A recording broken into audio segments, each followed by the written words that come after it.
Hi there, I am Georgia, and this is my vertical sleeve gastrectomy weight loss journey. Today it is Monday. It is June 29th. I am 1 week away from my 7-month post-op surge anniversary. This week, actually, I haven't lost that much weight, unfortunately. It is week 29, yes. I've hit a stall, but it's okay. I'm okay. I think I'm okay. In this video, I want to talk about two things. One of them being the importance of measuring and weighing food. For me as well, obviously, because I did a little experiment. For Father's Day, which was June 21st, I haven't recorded for a couple of weeks. So June 21st was Father's Day. And I did the experiment of not logging my food as I go along. I took mental notes of how much I was eating. I weighed a couple things, but not everything. Most of it was food basically that I cooked. So I had logged it into my recipe log in MyFitnessPal, and I knew how many servings there were. So without weighing, I estimated how much I had based on the servings that I knew. And then the second thing I want to talk about, I know I'm jumping again, it's okay. The second thing I want to talk about is mental health and how I'm doing emotional wise and mental health wise throughout this journey, and when I hit stalls and when I hear comments on people telling me how I lost the weight or whatnot. So let's do the food thing first to get out of the way. So Sunday, people were coming over. I made so many things because I love cooking, and I knew how many servings, like I said, because I put the recipes in MyFitnessPal and I weigh all the ingredients and everything, but I did not necessarily weigh and measure exactly what I ate that day, and I did not log it in as I was eating it. I made a couple of desserts, and that was my downfall. And I also used the pie tarts, the pie crust, and I made a savory dish with it and a dessert with it. Those things are freaking dangerous because they have so many calories, and I wish I knew it, because if I knew it, I would have chosen one of the things to eat rather than having both on the same day. So anyways, I ate throughout the day. I ate comfortably, like I never overate, but I think I ate more often than I usually do throughout the day. Like I was nibbling and snacking, but I was aware of how much I was eating every time I was eating. Okay, I'm not going to repeat myself anymore. I logged everything at night. Basically, I knew I was making like 8 servings of the dessert, and I had half a serving. I knew I was making like 8 servings of the savory dish, and I had half a serving of that. And then I had all these other things. I ended up eating 1,600 calories that day. That is freaking scary. I really got scared at the end of the day. First, I thought I was like, oh, I'm gonna gain 2 pounds tomorrow. Didn't happen, obviously, because like it was only one day, and like if you take the calorie deficit from the week and you averaged out, obviously I was in deficit. But that showed me that I'm not ready to guesstimate what I eat. Definitely, if you're not measuring and weighing your food and you're just going about your day, just eating when you feel hungry and not really taking into account what you're eating, you can drive up those calories. Again, 1,600 calories for a normal person is not a lot. Some people are like 1,600 calories. Technically, for a person like myself who's 200 pounds, I'm still in calorie deficit, because to maintain this weight, I need 2,000 calories a day. To lose, I have to eat less than that. Obviously, I eat around 600 calories a day, so 1,600 is double what I eat. Again, I didn't eat double per meal, but I think I added a couple more snacks, and definitely the food that I was eating was had higher calorie content than what I'm used to eating. A few things I would have changed about that day is, instead of choosing to eat everything that I ate, I would have eaten probably half, and that would have been fine. I would have still been fine. And some of those foods that were higher in calories, instead of having both things, I should have chosen one of the things. So the conclusion from that day for me was to track and log and weigh and measure my food as I'm going to eat it or before I'm going to eat it, and not necessarily deprive myself of everything, but choose one thing that I wish to have that day and just have it and enjoy it, rather than like regretting everything I did that day. So that was the first part of what I wanted to talk about. The second part that I wanted to talk about is emotional mind games and feelings that go through my head throughout this journey so far. When I hit a stall, it's hard because I know a stall is coming. I know it's part of the journey. I know that not everyone loses at the same rate. I know that certain days of the month are different than others. And I'm still struggling with like hormonal imbalances, although things are like starting to go back to normal. It's not 100%. So it shouldn't bother me as much, and I recognize that, but it still does. You still feel that you did something wrong. Don't say it was a 1600 calorie day, because the next couple of days I reduced those calories by a lot, and then I hit another problem. Anyways, but I know I'm in calorie deficit. I mean, 800 calories a day, how could you not be in deficit? Even if you're sitting on a couch, you burn 800 calories just from like doing your everyday functions.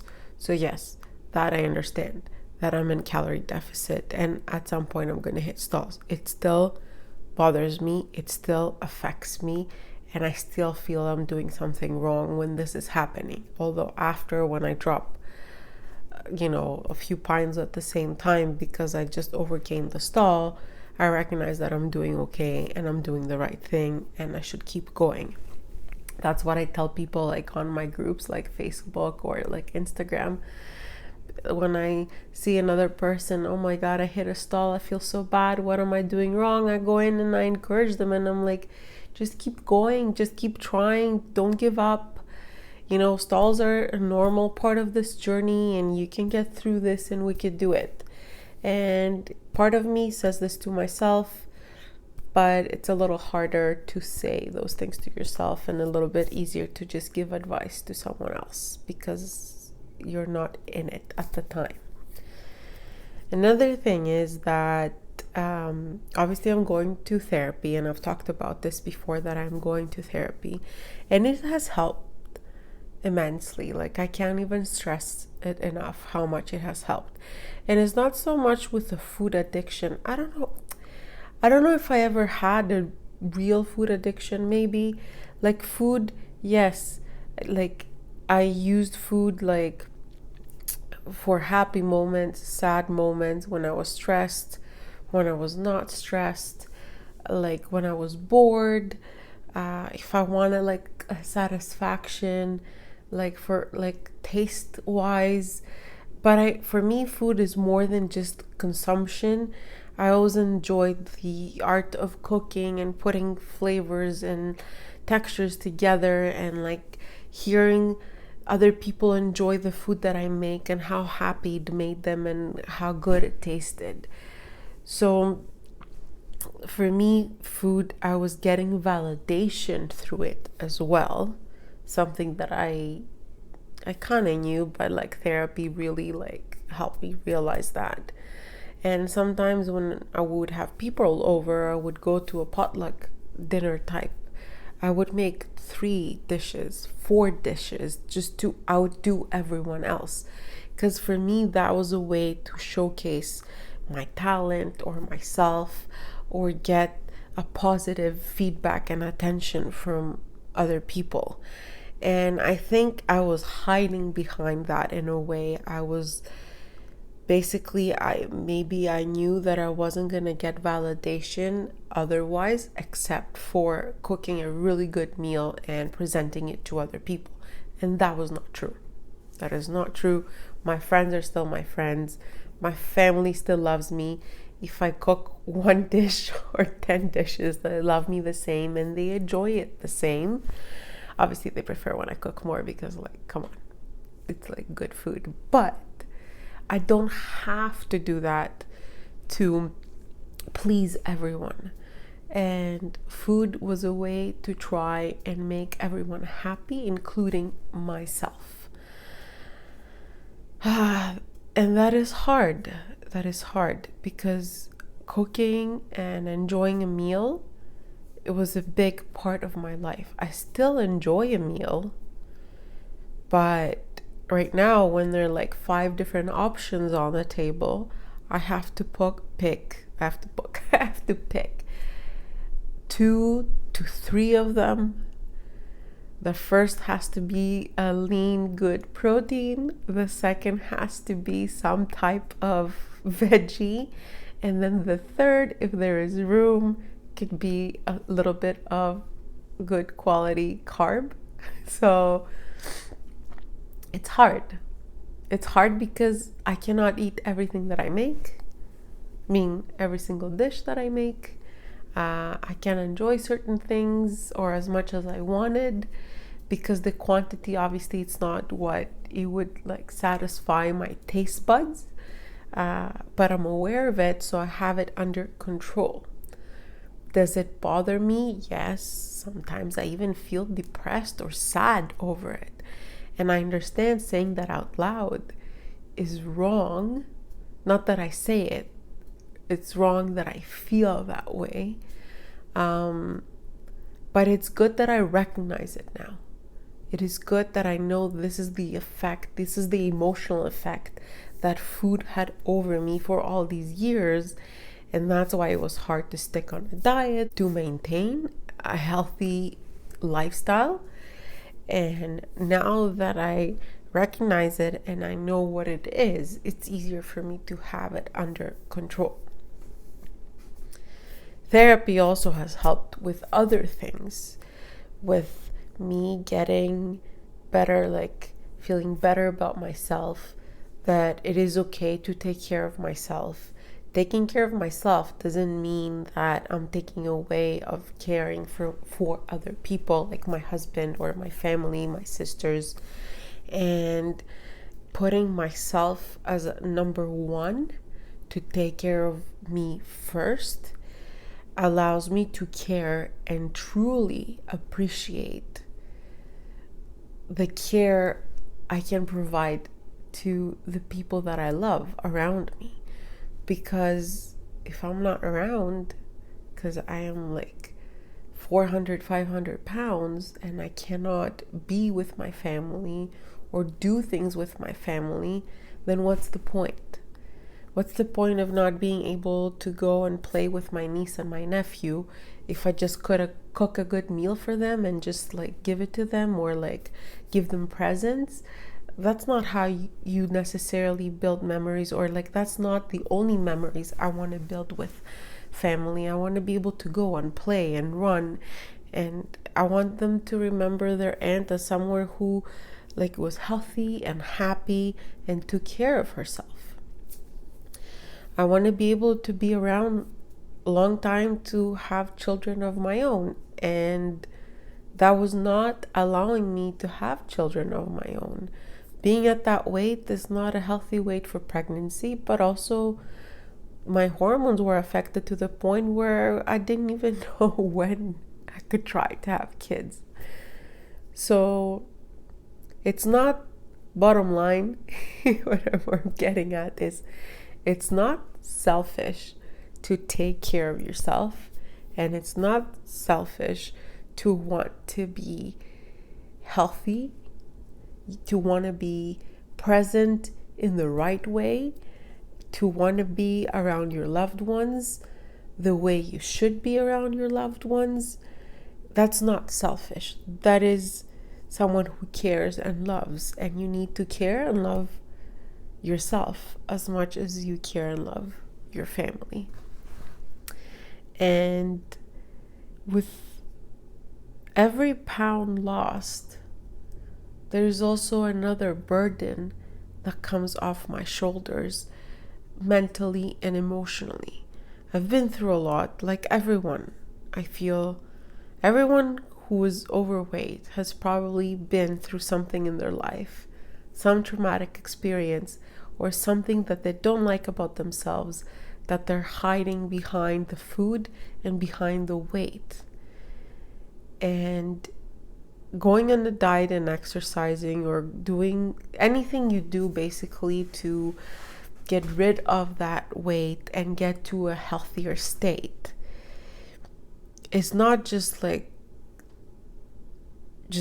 control what you eat and how much you burn. It's also you need to deal with what caused that in the first place. What caused you to let yourself go to the point where you got so big that like your health was at risk? What was it that made you not care anymore, not care enough about yourself, or hide behind, oh, it's okay, I'm still okay, there's still people bigger than me? Like, I would say things like that to myself. I would say things like, yeah, but like I'm 250 pounds, at least I'm not 300. Or I will reach 300 and then I'll be like, well, at least I can still walk. But that's not life. That's not a good quality of life, that you could still walk, but you can't go on like a roller coaster ride, or you can't climb that hill with your friends and you just stay at the bottom using your asthma as an excuse. Well, it wasn't an excuse, because my asthma would hit hard because my lungs and my heart had to work overdrive to make sure that 300 pounds was going up that hill. And I don't mean to be mean to my 300-pound self, because if I didn't love my 300-pound self enough, I wouldn't do the surgery. What I'm saying is that life was hard at 300 pounds, and there are certain things that are still hard at 200 pounds, and like the lighter I get, the easier things get. Not life, but everyday tasks. Life is still, a struggle for everyone. Like, you still have to go to work, you still have to pay your bills, you still have to deal with family and like co-workers. You still have to do all that.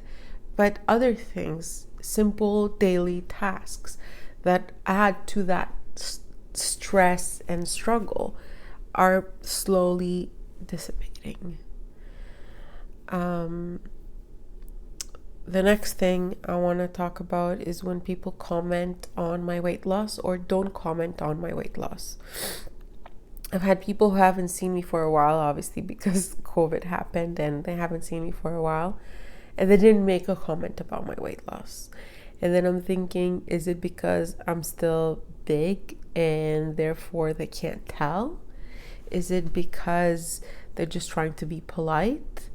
Is it because, yes, I've lost 96 pounds as of like this morning, and like I'm still so big that it's not a significant difference, and that hurts. That hurts. The last part hurts. The fact that I lost 96 pounds, and I'm still big. I'm still in the obese, in the BMI measure, whatever. I'm still considered obese after 95 pounds of weight loss, and it bothers me. And then you have people that do comment, and then they ask you how you managed to do it, and then I try to avoid, depending how well I know the person, I might try to avoid it, or I might just be honest and be, you know what, yeah, I did the surgery and this is what worked for me. And then they would come up with stories like, oh, I have a friend who has a cousin that did it and they gained all the weight back. oh, I know somebody who did it and they lost so much weight the first couple of years, and after that they just like, and that's my biggest fear. My biggest fear is that I would lose up to a certain point of like, I will lose like 100 pounds and then that will be it for me. Or I will go to my goal weight, and then I'll just start gaining and gaining. And that bothers me. Another thing that bothered me the other day was like a family member told me, oh, how much weight have you lost now? I'm like, oh, 95 pounds. She's like, oh, I bet if you worked out more, you would have lost more. And that was the worst. That was the worst. My answer to that was like, you think I could have lost more than 95 pounds in 7 months? She's like, yeah, maybe not, but for sure you would have lost more inches. And then to that, I thought, I went from a 3XL to a large medium, basically, depending on the cut of the clothing. So that means I lost inches too. You don't go from a 3XL to a medium large. Like, that's 4 sizes, basically. 4 or 5. Almost 5 sizes. You don't go 5 sizes down if you didn't lose inches. I mean, I dropped the shoe size. I've dropped an entire shoe size. And yeah, that hurt. That hurt because basically it played with things that it pushed the button. It played with emotions that I'm already feeling. I'm already feeling, especially on a stall week, that was the worst comment ever. On a stall week, the worst thing someone can tell you is that you could have lost more or you could have looked better. Because for me, losing more inches, it meant for her that I haven't lost enough, or I don't look small enough for someone who has lost 95 pounds. But it was pretty big.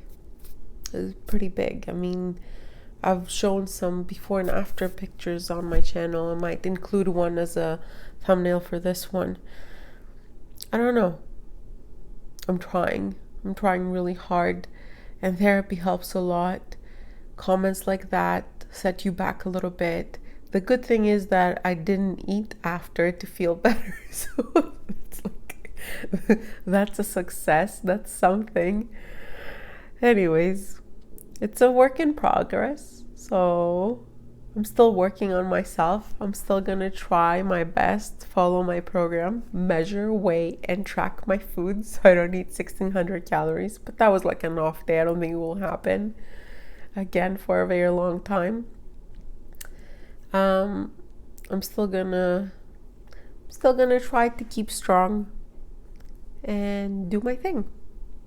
So that wraps up this video. Thank you for watching. If you like to make a comment, have a conversation, and I'll see you guys next time. Thank you for watching.